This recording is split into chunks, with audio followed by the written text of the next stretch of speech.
Hey folks, today we're going to work on LG French door refrigerator. All we need to do is to change air filter.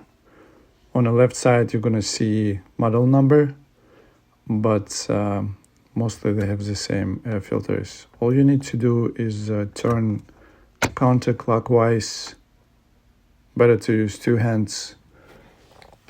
And here you're gonna see a little air filter. It's this one that I bought it from Amazon.